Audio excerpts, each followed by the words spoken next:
Hi, welcome back. It's Adrian the Mountain Man. I recently switched from the Garmin 6X Pro to the Apple Watch Ultra for my daily use and most of my ultra training. Today I wanted to tell you about the top 5 features of the Apple Watch that make it a better daily experience than the Garmin. Even when you feel low, you can still go. Even when you feel slow, you can still go. Even when there's no hope, you can still go. I never answer to no, man, I still go. The first feature that makes the Apple Watch Ultra a better everyday experience than the Garmin is syncing and charging. I know that the Apple Watch Ultra has a reputation, and Apple Watches in general, for not having a great battery life.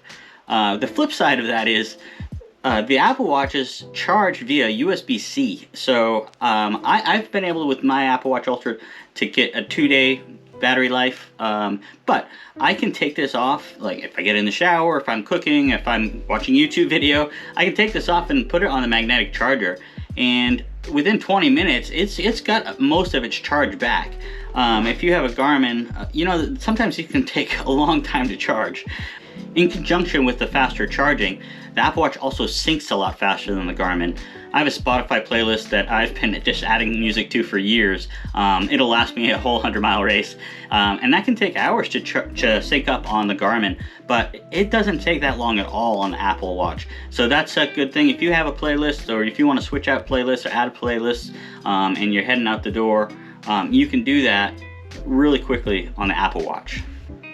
To follow up on syncing music faster, the second feature that's a better experience on the Apple Watch than the Garmin is listening to music and watching videos. For example, I can have my Amazon TV on, and on the iPhone I can connect my YouTube account. Once I do that, I automatically have controls that pop up on the screen of my watch. So if I'm in the kitchen, I have the TV on, I'm listening to something, I can pause it, I can skip to the next video, and if I am listening to Spotify, like say on my phone or with my headphones, you've got this dial here. You just turn the dial and that'll turn the volume up and down. You can do this, you can listen to music and control it through the Garmin, but every time you want to do that, you have to go into the screen. So if you're running, for example, you have to back out, go into the music control screen, click on the little wheel, go into the music, then hit the 3 dots button, and then you can turn the music up and down. Whereas this, you can just, everything's right on the screen. You can see it now, actually, it just popped up.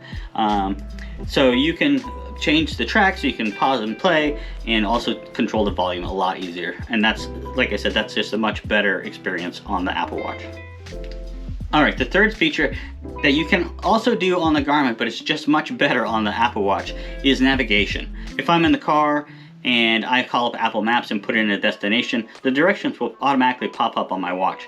Now I still look at the screen and listen through my car's audio, but if you're talking, I mean, you're getting distracted, you have somebody in the car, you're talking on the phone or something like that, what happens is when you're coming up to a turn or something that you need to do, the watch just taps 3 times on your wrist, and then you can look and you say, oh yeah, I need to turn, I don't want to miss my exit. It's a similar experience with Garmin, but again, it's just a lot smoother and more automatic. Since you're doing these things through your phone and it's an Apple product, it's just a much more seamless experience with the Apple Watch. These things just pop up automatically. The other difference is the haptic feedback is a little bit more refined on the Apple Watch. Even the first time using it, the Apple Watch had a different style of haptic feedback, and I knew it wasn't a text or a phone call, so it drew my attention to the watch, and it was telling me that a turn was coming up in 0.3 miles or something like that. So it's just a more seamless experience, pretty much happens automatically, and a better experience overall.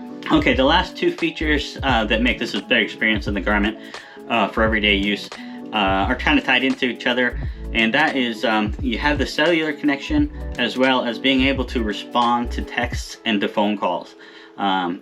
So responding to texts and phone calls, if you're like doing something, if you're like I have ADHD, so I'm all over the house, I put my phone down, I don't know where it is. The phone starts ringing, or I get a text, and I'm like looking all over the house for it. But with the Apple Watch on my wrist, I can, I need to respond, because I'm somebody, if I get a text message and I don't respond to it within like a minute, I forget that I even got one. And then like half an hour later when I'm finished doing the dishes or doing laundry or something, I'll pick up my phone, I'll be like, oh no, somebody texted me and I completely forgot. So that's something that really helps me out, is to be able to have the ability to answer the phone. I can answer the phone as well. You know, how many times are you doing something and the phone's ringing and where is it? You know, on the Garmin, it'll tell you the phone's ringing and you can press the answer the phone button, but unless you have headphones in or you have the phone with you, you can't actually talk to anybody by pressing that button.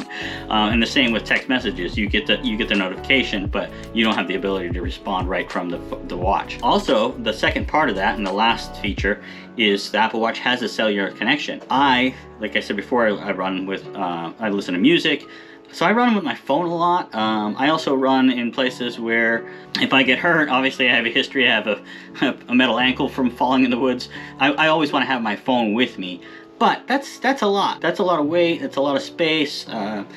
The Apple Watch, I can make phone calls right from I can text, I can make phone calls, I can send out an emergency alert if I needed to. So I don't have to carry my phone. The other thing you have to consider is the conditions while you're doing ultra running. A lot of times it can be raining, it can be cold, it can be snowing. The way I've been dealing with that is I bring the phone, I put it in a Ziploc bag, I put in like a lens cleaner or like a sunglass, you know, case that I can clean it off with. And then a lot of times you're too sweaty anyway, you still can't use the phone. That's just another, like a safety feature and also a convenient feature. You can kind of know, sometimes in the last few months, I've been out doing my 30-mile long runs. My wife has either been doing like a 10K or 5K, or she recently ran a PR, another PR in the half marathon this weekend. So congratulations to you, Margaret. So I can be out on my runs and still be able to communicate even in poor conditions. So those are my top 5 features of the Apple Ultra Watch that make it a better daily experience than the Garmin. If you enjoy content like this, please subscribe to the channel and like the video. I'm currently working on a video of the Workoutdoors app for the Apple Watch Ultra that brings it up to par with the Garmin on the trails, as well as gives it a little bit of extra functionality that I've been looking for a long time that just isn't available anywhere else. Stay tuned for that video and I'll talk to you guys next week. Thanks so much.